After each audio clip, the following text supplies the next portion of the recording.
Hello दोस्तों, एक बार फिर से स्वागत है आपका अपने YouTube चैनल ऑनलाइन नव्या एकेडमी में। तो आज हम नया वीडियो जो लेके आने वाले हैं, यानी कि जो पढ़ने वाले डिस्कस करने वाले हैं इंडियन हिस्ट्री का, जहाँ पे हम बात करेंगे उत्तर वैदिक काल के बारे में।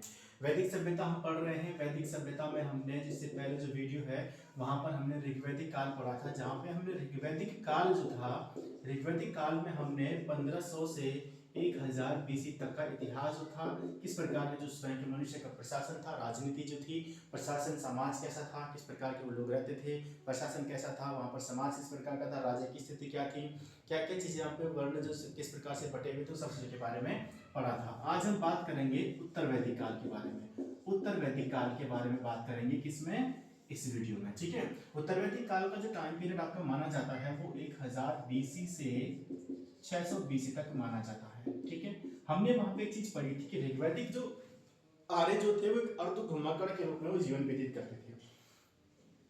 घूमते हुए जो थे वो जीवन व्यतीत करते, अर्ध घुमाकर प्रकार के होते थे।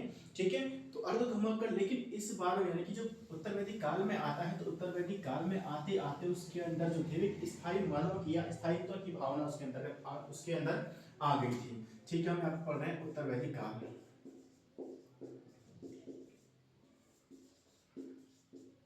ऋग्वैदिक काल में जो मानव जो था वो घुमाकर जीवन व्यतीत करता था, लेकिन उत्तर वैदिक काल में आते आते उसने अपने लिए स्थायी निवास बनाने शुरू कर दिए थे। ठीक है, जिसके बाद उसके जो क्षेत्र जो था उसका विस्तार भी जो मैं यहाँ पे बढ़ता हुआ दिखाई दिया। ऊपरी दुआब यानी कि कुरु राज्य, सबसे पहले तो उसका जो क्षेत्र जो था वो क्या था, कुरु राज्य में भी इसका क्षेत्र विस्तार जो था कुरु राज्य। कुरु राज्य जो पड़ता है वो आपका यानी कि उत्तर गंगा यमुना दोआब क्षेत्र जो है, उत्तर में जो है वो क्या है, गंगा यमुना दोआब क्षेत्र। गंगा यमुना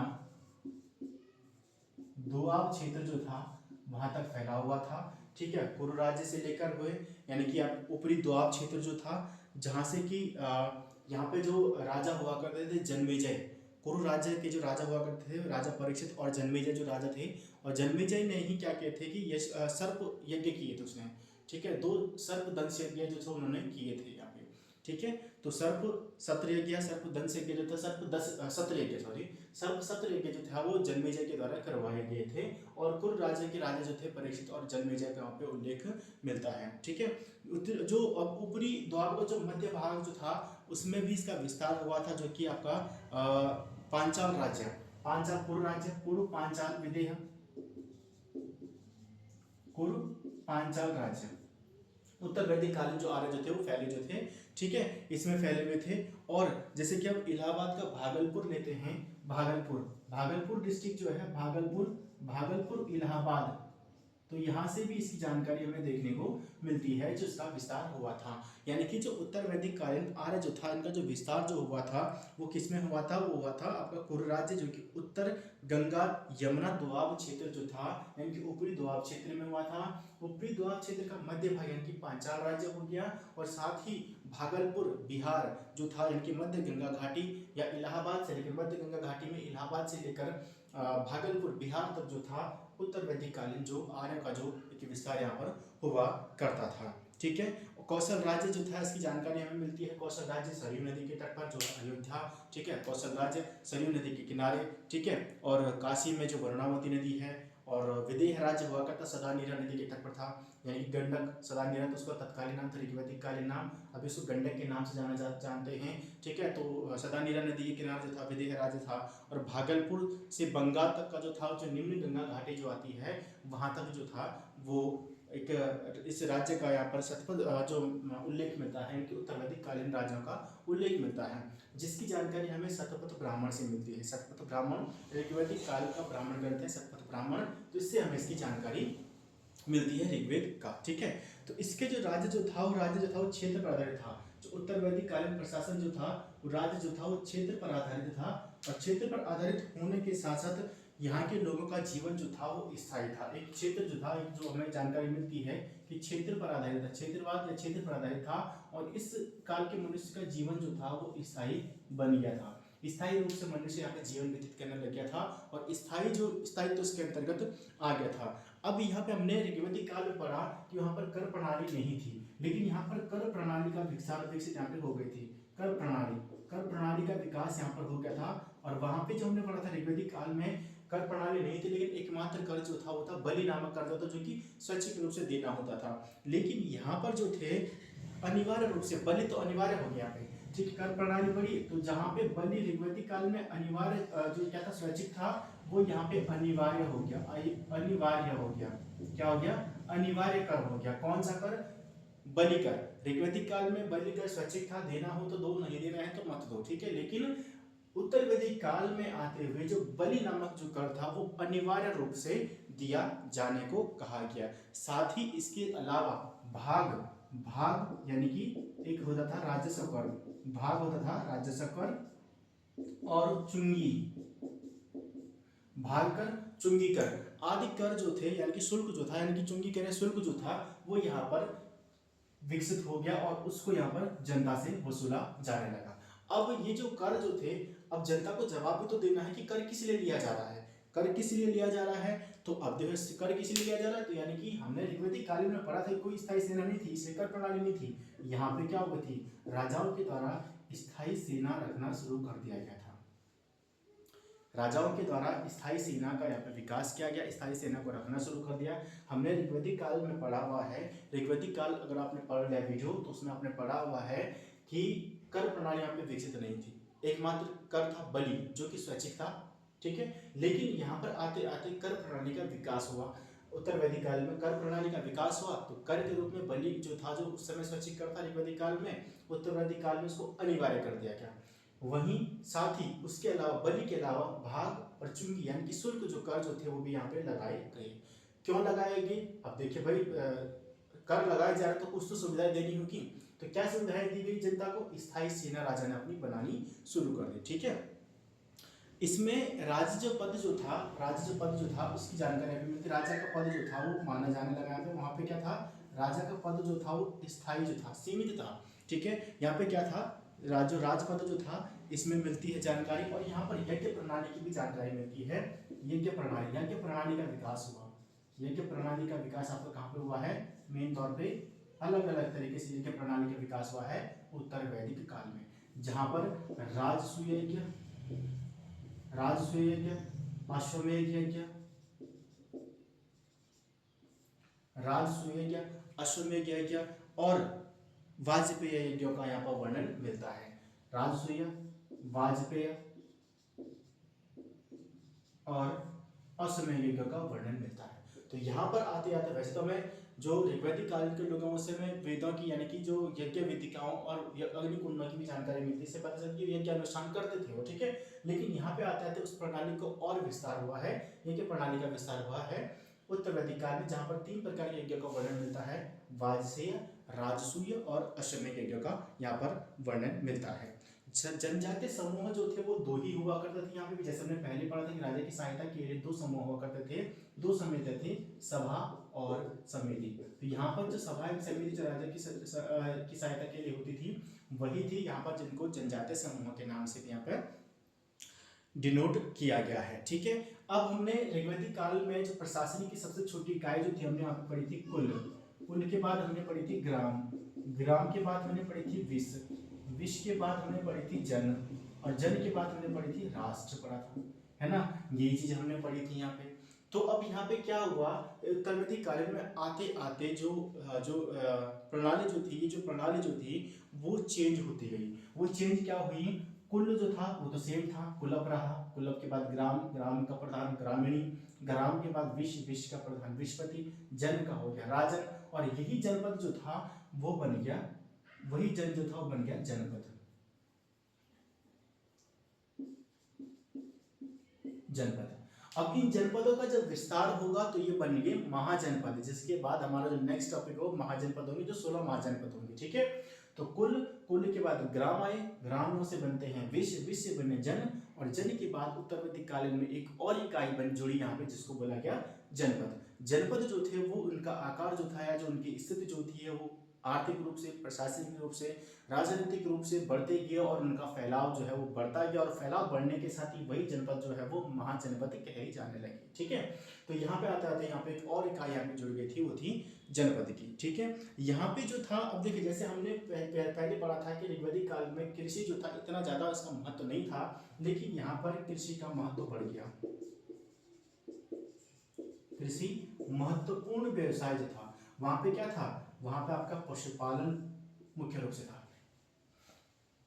ठीक है, ऋग्वैदिक कालीन में हमने क्या देखा था, ऋग्वैदिक कालीन जो हमारी जो संस्था जो थी या जो पशुपालन और कृषि जो थी, और लेकिन कृषि का वहाँ पे इतना ज़्यादा महत्वपूर्ण महत्व नहीं दिया गया था, लेकिन ऋग्वैदिक उत्तर वैदिक काल में आते आते कृषि को बहुत अधिक महत्व दिया जाने लगा, यानी कि कृषि का महत्व यहाँ पे बढ़ने लगा था, जिसमें हमें अनेक प्रकार के जो फसलें जो होती हैं कि जौ, गेहूँ, चावल आदि की जानकारी मिलती है। जौ को यव कहा गया है, गेहूं को गोधूली कहा गया है, गोधूली या गोधूम, ठीक है, और चावल को ब्रीही शब्द का प्रयोग मिलता है। चावल को क्या कहा गया है, ब्रीही कहा गया है, ठीक है, चावल को ब्रीही कहा गया है। शिल्प और कला भी जो थी यहाँ पे, अब शिल्पी जो थी या शिल्प व्यापार जो था इस समय सीमित हो गया था। उस समय शिल्प और व्यापार पे कुछ थोड़ा बहुत ध्यान दिया जाता, पशुपालन पे ध्यान दिया जाता, यहाँ पे थोड़ा उन चीजों की कमी, लेकिन कृषि का यहाँ पर विकास हुआ था उत्तर वैदिक काल में, ठीक है। तो व्यापार में जो था वो अलग प्रकार से कि ब्याज पर देने के लिए जो था कुशीदीन नामक जो कर जो था वो लिया जाता था। तो जो ब्याज पे जैसे हमने उसमें पढ़ा था कि बैंक नोट सूदखोर जो होता था, जो ब्याज पर ऋण देता था, ठीक है, उसी प्रकार से जो उत्तर वैदिक काल में आते आते तो ब्याज पर धन देने वाला जो था उससे कुशीदीन नामक कर जो था वो लेता था, ठीक है। और यहाँ पे क्या होता था कि जो नियमित सिक्के जो थे वो यहाँ पे भी नहीं आए था, ऋग्वैदिक काल में तो ही नहीं, ठीक है, लेकिन शतमान और निष्क का वहाँ पे हमें उल्लेख मिलता है, और वही उल्लेख हमें उत्तर वैदिक काल में भी मिलता है, शतमान और निष्क का, ठीक है। यद्यपि जो थी यहाँ पे मुद्राएं जो थी वो नई मुद्रा कुछ नहीं थी, लेकिन कृष्णल यहाँ पे एक विवरण मिलता है कृष्णल का। निष्क शतनाम आपका ऋग्वैदिक काल है, क्या हमें कृष्णल का उल्लेख मिलता है, क्या मिलता है, कृष्णल का उल्लेख यहाँ पे मिलता है, जो कि कहती कि निष्क और शतनाम जो हमारे दो मुद्राएं हमने पढ़ी थी ऋग्वैदिक काल में, उसके अतिरिक्त एक और यहाँ पे मिलती है कृष्णल मुद्रा का यहाँ पे उल्लेख हमें देखने को मिलता है, ठीक है। तो ये था जो उत्तर वैदिक कालीन प्रशासन के बारे में, उत्तर वैदिक कालीन प्रशासन, ठीक है।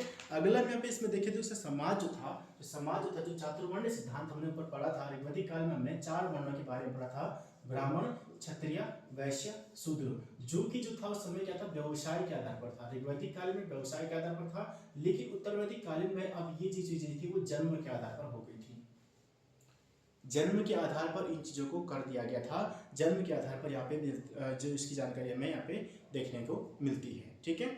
तो परिवार में जो सदस्य जो था उसका नियंत्रण जो था वो बढ़ने लगा, जो परिवार का सदस्य था वो उसका जो नियंत्रण जो था वो यहाँ पर क्या हो गया था, बढ़ने लग गया था, जिससे यहाँ पर क्या हो गया कि मुखिया जो स्वरूप जो था या मुखिया शक्तियाँ जो होती है, परिवार के मुखिया की जो शक्तियाँ जो थी वो बढ़ गई, उसने अपने परिवार पर नियंत्रण बनाना शुरू कर दिया, जिससे उसकी शक्तियाँ यहाँ पर बढ़ने लगी, और यहाँ पर जो मुखिया तंत्र जो है यहाँ पर विकसित होने लगा। और जब मुखिया तंत्र विकसित हुआ और जो पितृसत्तात्मक यहाँ पे समाज पे ज़्यादा ध्यान दिया गया, यानी कि पुरुष पे ज़्यादा ध्यान दिया, पुरुष का मुखिया लालन पालन करने वाला पुरुष होता था, मुखिया होता था, उसकी शक्ति यहाँ पे बढ़ने लगी, अपने परिवार को कंट्रोल करने के लिए अपने परिवार पर नियंत्रण करने लगा। नियंत्रण करने के साथ साथ जब नियंत्रण करने लगा तो यहाँ पर क्या हुआ कि महिलाओं की स्थिति में यहाँ पर गिरावट आना शुरू हो गया था, महिलाओं की स्थिति में गिरावट आना शुरू हुआ। मान ये अलग बात है कि पुत्र और पुत्री को समान स्थान था, तो ऐसा पुत्री को भी नकारा नहीं किया है, यानी कि पुत्र के लिए भी क्या होता था कि यज्ञ अनुष्ठान करवाया जाता था कि पुत्री को भी यहाँ पर कुछ अपेक्षित जो था, कुछ अपेक्षा पुत्र के हिसाब से कम यहाँ पर तवज्जो यहाँ पे दी जाने लगी थी, यानी कि स्त्रियों की जो गिरावट जो शुरू होती है वो इसी काल से यहाँ पर शुरू हो गई थी, ठीक है। क्योंकि यहाँ पर अगर हम बात करेंगे ऐतरेय ब्राह्मण अगर पढ़ते हैं जिसकी रचना उत्तर वैदिक काल में हुई थी, तो ऐतरेय ब्राह्मण से हमें पता चलता है जैसे कि ऐतरेय ब्राह्मण में पुत्र और पुत्री, तो पुत्र को जो था यहाँ पर परिवार का रक्षक माना गया, इसको उसे क्या गया, परिवार का रक्षक माना गया है ऐतरेय ब्राह्मण, जबकि पुत्री को जो था, पुत्री को दुखों का कारक माना गया है, पुत्री को दुखों का कारक माना गया है, ठीक है, पुत्री को दुखों का कारक यहाँ पे माना जाता था उत्तर वैदिक कालीन में। उत्तर वैदिक काल में जो महिलाओं जो थी, अब जैसे हमने ऋग्वैदिक काल में पढ़ा कि ऋग्वैदिक काल में महिलाओं को शिक्षा का अधिकार था और राजनीतिक अधिकार भी थे, उपनयन संस्कार का क्या जाता था, यहाँ पर ऐसी कोई भी चीजें नहीं थी। इवन यहाँ पर जो महिलाएं जो थी उनकी स्थिति जो थी वो कुछ हद तक ठीक ठाक थी, लेकिन जो महिलाएं जो होती थी उनको सभा में या सभा में जाने की जो है वो उसको परमिशन नहीं थी, प्रवेश वर्जित हो गया था, ठीक है। परंतु जो कुछ अधिकार जैसे शिक्षा का अधिकार हो गया और शिक्षा का अधिकार तो यहाँ पे भी था, ठीक है, शिक्षा का अधिकार वो आपका उत्तर वैदिक काल में था, लेकिन जैसे ऋग्वैदिक काल में हमने पढ़ा कि अपने पति के साथ भी ये अनुष्ठान में भाग ले सकती थी। यहाँ पे वो चीज़ें नहीं थी। ठीक है, यहाँ पे उनको सभाओं में उनको जाने की महिलाओं को प्रवेश जो था वो वर्जित हो गया था। और इस स्थान से उनकी शिक्षा का जो बाकी अधिकार, शिक्षा का अधिकार, वो जो पहले की तरह ये बने हुए थे। ऋग्वैदिक काल जो था जो ऋग्वैदिक काल में जो अगर बात करें तो महिलाओं की स्थिति, जो मैंने पहले बताया कि ऋग्वैदिक काल तक महिलाओं की स्थिति जो थी वो कुछ हद तक जो ये पहले से अच्छी ही थी, लेकिन उसके बाद के कालों में जो है महिलाओं की स्थिति जो है वो लगातार इसमें गिरावट आती गई। क्यों आती गई? कि मुख्यतंत्र का विकास हुआ, परिवार पर अपने कंट्रोल करने के लिए क्या हो गया कि उनको नियंत्रण में रखने के लिए मुख्य प्रवृत्ति जो है वो वहां पर उत्पन्न होने लगी थी, जिसके बाद अनेक प्रकार से महिलाओं की यहाँ पर स्थिति में गिरावट आई। अब गिरावट आने के भी कई कारण हो सकते हैं, जैसे कि उत्पादन में महिलाओं की भागीदारी की कमी। उत्पादन में महिलाओं की भागीदारी की कमी कैसे हो गई? वैदिक काल जो था वो कृषि में जो परिवार जो वैदिक काल से बढ़ते हुए जब आगे बढ़ते हैं, वैदिक काल में जो था कि जो परिवार के लोग ही क्या करते थे? कृषि का कार्य करते थे। कृषि का कार्य करते हैं वैदिक काल में। आगे जब महाजनपद काल आता है, बुद्ध काल जब आता है, तो वहाँ पर कृषि का और अधिक विकास हुआ। यहाँ से क्या हो रहा था? कृषि का विकास हो रहा था, लेकिन आगे चलकर जो था कृषि का जो विकास और अधिक रूप से होने लगा।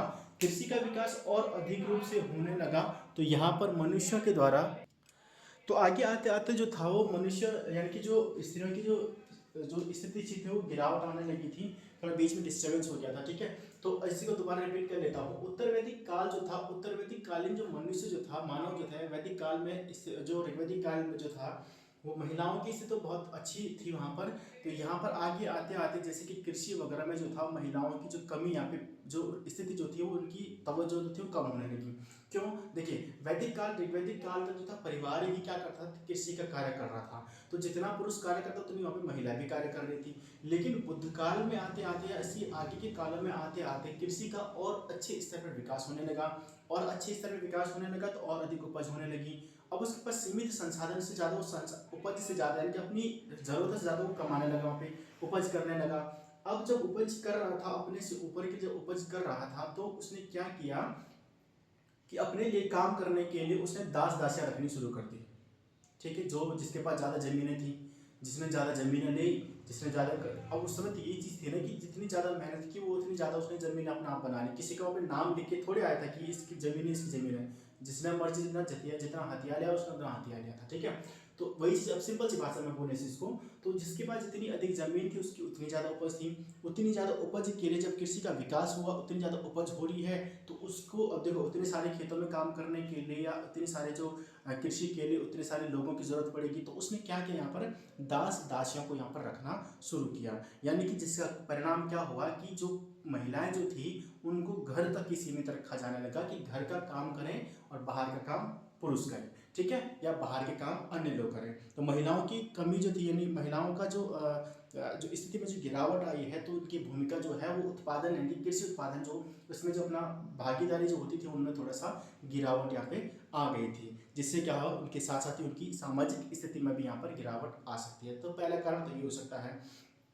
दूसरे कारण क्या था कि वर्ण व्यवस्था यहाँ पे जटिल हो गई थी। वर्ण व्यवस्था जटिल कैसे हो गई थी कि पहले जो वर्ण व्यवस्था थी ऋग्वैदिक काल में, वो वर्ण व्यवस्था थी व्यवसाय के आधार पर। ठीक है, यहाँ पर आ गई थी जन्म के आधार पर आ गई थी। ठीक है, तो यानी कि वर्ण या जाति जो होती है वो सामाजिक, अब ऑब्वियसली जब जातियां बटेंगी वर्ण विभाजित हो जाएंगे, तो वो सामाजिक जो दृष्टि है या समाज को विभाजन को ही दर्शाएगा। समाज की विभाजन का यहाँ पे विभाजन ही होगा। ठीक है, यानी कि अगर जिसका वर्ण ऊंचा है उसको पर्याप्त संसाधन है। ठीक है, जिसका वर्ण ऊंचा था उसके पास क्या था? पर्याप्त संसाधन थे, और उसकी क्या थी? आर्थिक रूप, अगर उसके पास पर्याप्त संसाधन है तो ऑब्वियसली क्या हो जाएगा? उसकी आर्थिक स्थिति क्या हो जाएगी? अच्छी होगी, और उसके पास क्या था? आर्थिक पकड़ उसकी क्या हो गई? मजबूत हो गई थी। तो यहाँ पर मुख्य रूप से जो था उच्च वर्ण के लोग जो थे उन्होंने अपने आप को वर्ण व्यवस्था को अपने आप के लिए, अपने आप को ऊंचा रखने के लिए क्या किया? वर्ण व्यवस्था को और कठोर यहाँ पे बनाया है। ठीक है, और कठोर वो करते ये, जिसके बाद क्या हुआ कि महिलाओं का जो था वो पुरुषों का नियंत्रण जो था वो अधिक यानी कि लाना जो था इनकी अधिक आवश्यक समझा गया। जैसे क्या समझा गया? अब यहाँ पे जन्म के आधार पर एक उच्च वर्ण का व्यक्ति ये समझता है कि जो निम्न वर्ग का व्यक्ति है उसके साथ अगर महिलाएं अगर बात करेंगे या शादी ब्याह कुछ भी चीज़ हो सकती है, तो उसने इस चीज़ को कसना यहाँ पे शुरू किया। जैसे यहाँ पे कहा गया ना कि दुखों का कारण पुत्री को माना गया, ठीक है, तो उसने उस चीज़ को और कठोर बनाया, और कठोर नियम बनाए महिलाओं के लिए, कि अपने नियंत्रण पे कसना शुरू कर दिया, क्योंकि उसके अब यहाँ पे अपनी कहते कि जात जो थी या वर्ण जो था उसको अपने आप को ऊपर रखना था, उसमें गिरावट नहीं, उसकी मान प्रतिष्ठा में गिरावट नहीं होनी चाहिए, ठीक है। तो उसके लिए उसने घर के लोगों को क्या किया, उसने नियंत्रण, उसने कसना यहाँ पे शुरू कर दिया, और इस तरीके से कठोरता यहाँ पे आनी शुरू हुई। तीसरी चीज अगर हम यहाँ पे बात करेंगे तो गोत्र की भी यहाँ पे अवधारणा यहाँ पे आई है। तो वैदिक ऋषियों में क्या होता था कि गोत्र जो शब्द जो आता है, गोत्र जो आता है उसका मतलब होता है कि तो गौशाला यानी कि गायों का जो एक साथ जो था, जो गोत्र जो वैदिक ऋषियों की जो गायें जो होती थी, कह सकते हैं कि वो एक ही जगह बांधी जाती थी, एक ही स्थान में बांधी जाती थी, जिस कारण जो था उसको क्या होता है, गोठ बोलते हैं, गोष्ठ माना जाता था। गौशाला जो है तो सारी गायें एक जगह है तो उसको बोला जाता था गोष्ठ, गोष्ठ माना जाता था। आगे चलकर जो यही गोष्ठ जो था वही गोत्र के रूप में आगे आता है, आगे यानी कि बदल गया था। तो शुरुआत में जो गोत्र जो था वो केवल ब्राह्मणों का ही हुआ करता था, जो गोत्र जो था केवल ब्राह्मणों का हुआ करता था, लेकिन ब्राह्मणों ने अपने गोत्र जो थे वो क्षत्रिय को दिए, क्षत्रिय और वैश्य को भी यजमान को दे दिए, क्षत्रिय और वैश्य यजमान को भी उन्होंने अपने गोत्र दे दिए, ठीक है। तो वैदिक काल में गोत्र जो था वो बहिर्गमन विवाह का प्रचलन नहीं था, तो यानी कि गोत्र से बाहर विवाह हो सकता था, ठीक है, यानी कि गोत्र में विवाह नहीं हो सकता था, ठीक है। तो ये आपके पास यहाँ पे फिर ये चीज़ें भी यहाँ पे हो सकती है कि महिलाओं की स्थिति को कम कर रहा हो, ठीक है, महिलाओं की। चौथा जो कारण हो सकता है वो हो सकता है यहाँ पर जो आश्रम व्यवस्था जो थी, आश्रम व्यवस्था जो थी वो क्या हो गया था, उत्तर वैदिक काल में जो था वो एक अभिनव जो है कि एक अलग ही परिकल्पना यहाँ पे आती है आश्रम व्यवस्थाओं की। 4 आश्रमों का जो उल्लेख मिलता है, जैसे कि जाबालोपनिषद में पढ़ते हैं 4 आश्रम जो है यानी कि ब्रह्मचर्य हो जाएगा, वानप्रस्थ हो जाएगा, और गृहस्थ आश्रम हो गया, संन्यास आश्रम हो गया, ठीक है। तो वैदिक काल में तो ब्रह्मचर्य हो गया और वानप्रस्थ हो गया, ब्रह्मचर्य जो थे, लेकिन बाद में जो था प्रवर्ती जब काल आता है वैदिक काल का, उसमें संन्यास आश्रम भी यहाँ पर जुड़ जाता है, ठीक है। तो आश्रमों का कुल मिलाकर उद्देश्य क्या था, उसका था कि 4 पुरुषार्थों यानी कि अर्थ धर्म काम मोक्ष जो था उसको धारण करना था, और 4 चरण इसमें हुआ करते थे। 4 ऋण जो थे या 4 ऋणों के बारे में जानकारी जो दी जाती है, जैसे कि देव ऋण हो गया, मातृ ऋण हो गया, पितृ ऋण हो गया, ठीक है, और ऋषि ऋण हो गया। तो इनको क्या होता था कि इनसे मुक्ति के लिए होता था, और इससे क्या हुआ कि व्यक्ति की स्वतंत्रता और सामाजिक नियंत्रण के बीच का जो है वो मुख्य उद्देश्य है कि व्यक्ति की स्वतंत्रता और सामाजिक स्थिति है इन दोनों के बीच में संतुलन बनाए रखना था, ठीक है। तो इस प्रकार से कुछ चीजें हो सकती हैं जो कि महिलाओं की स्थिति में गिरावट ला सकती है, ठीक है। उत्तर वैदिक काल में सिर्फ ये तो बात का तो मैंने आपको सिर्फ बताया, इतना इंपॉर्टेंट नहीं है, मेन इंपॉर्टेंट आपको यही चीजें हैं कि उत्तर वैदिक कालीन जो आर्य जो लोग जो थे उनका जो फैलाव जो था वो कुरु राज्य, पांचाल राज्य और विदेह राज्य तक फैला हुआ था। और यहाँ पर जो था जनजातीय समूह सभा एवं समिति 2 हुआ करती थी। इसका समय जो था वो क्षेत्रवाद या क्षेत्रीय जो संस्कृति यहाँ पर उत्पन्न हुई थी, और यहाँ का मनुष्य यानी कि ऋग्वैदिक काल का मनुष्य जो था वो अर्ध घुमाकर जीवन व्यतीत करता था, जबकि उत्तर वैदिक काल का मनुष्य जो था वो स्थायी रूप में रहने लगा था। यहाँ पर यानी कि ऋग्वैदिक काल में कर्ण प्रणाली यहाँ पर विकसित नहीं थी ऋग्वैदिक काल में, लेकिन उत्तर वैदिक काल में आते आते कर प्रणाली का विकास हुआ, जहाँ पर बलि नामक कर को स्वैच्छिक कर दिया यानी कि अनिवार्य कर दिया गया, और साथ ही उसके अलावा भाग राजस्व कर या चुंगी यानी कि शुल्क कर जो था वो भी यहाँ पे लिया जाने लगा। प्रशासनिक व्यवस्था क्यों लिया जाने, क्योंकि यहाँ पर स्थायी सेना भी यहाँ पे आ गई थी, स्थायी सेना यहाँ पर लोगों ने रखनी, राजाओं ने रखनी शुरू कर दी थी। प्रशासनिक रूप के तौर पर एक इकाई और जुड़ गई जो कि जनपद के रूप में जुड़ी, तो हो गया कुल, ग्राम, विश, जन और जनपद, ठीक है। कुल का कुलप, ग्राम का ग्रामणी, विश का आपके पास हो जाएगा विशपति, राष्ट्र जन का राजन, और ये आपके पास हो जाता है सभी राजा यानी कि महाजनपद हुआ करता था। और जनपद से ही बाद में आगे बढ़कर जनपद का ही बड़ा स्वरूप होगा, वही महाजनपद आपका कहलाएगा। यहाँ पर यानी कि ऋग्वैदिक काल में हमें यज्ञ अनुष्ठानों के बारे में जानकारी मिलती है कि ऋग्वैदिक कालीन आर्य जो था वो यज्ञ अनुष्ठान करते थे, लेकिन यहाँ पर यज्ञ प्रणाली को और विस्तारित किया गया, जहाँ पर हमें 3 प्रकार के यज्ञ वाजसीय, राजसूय और अश्वमेध यज्ञ का वर्णन मिलता है। यहाँ पर कृषि का अधिक महत्व बढ़ गया था, जहाँ ऋग्वैदिक काल में कृषि का महत्व कम था, उत्तर वैदिक काल में कृषि का महत्व बढ़ गया था, और जिसमें हमें 3 प्रमुख फसलें, गेहूं जिसके लिए जौ जिसके लिए यव शब्द का प्रयोग किया गया है, गेहूं यानी कि गौधूली का प्रयोग किया गया है, और चावल के लिए व्रीहि शब्द का प्रयोग किया गया है। तो यही शब्द आपके पास पूछ लेगा कई बार, इतने छोटे छोटे क्वेश्चन में आपके पास पूछ लेता है, ठीक है, राजा का पद यहाँ पे मुख्य रूप से यहाँ पे हो गया था। ऐत्रेय ब्राह्मण जो है, ऐत्रेय ब्राह्मण में यहाँ पर यानी कि चातुर्वर्ण्य सिद्धांत यहाँ पे आ गया था। चातुर्वर्ण्य सिद्धांत तो हम ऋग्वैदिक काल में पढ़ते हैं, लेकिन ऋग्वैदिक काल में वर्णों को जो था वो व्यवसाय के आधार पर बांटा गया था, लेकिन उत्तर वैदिक काल में आते आते इसको जन्म के आधार पर बांटा गया, जन्म के आधार पर इसको बांटा गया। और यहाँ पर पुत्र और पुत्री में भेदभाव का कल्पना जो था यहाँ पे देखने को मिलती है, जैसे कि ऐत्रेय ब्राह्मण में मिलता है, पुत्र को परिवार का रक्षक जबकि पुत्री को दुखों का कारक यहाँ पे कहा गया है। यहाँ पर कृषि व्यवस्था बढ़ी, कृषि व्यवस्था के बढ़ने के साथ साथ जहाँ हम ऋग्वैदिक काल में पढ़ते हैं कि महिलाओं को जो था उपनयन संस्कार, शिक्षा का संस्कार आदि संस्कार उसको वहाँ पर प्राप्त थे, लेकिन और साथ ही वो अपने पति के साथ यज्ञ अनुष्ठानों में भाग ले सकती थी। लेकिन उत्तर वैदिक काल में आते आते महिलाओं की स्थिति में थोड़ी सी गिरावट आई, जिसमें ऐसा देखा जाता है कि सभा अन्य जो चीज़ें हैं, सभाओं में जो था महिलाओं को कि प्रवेश जो था, महिलाओं का प्रवेश जो था वो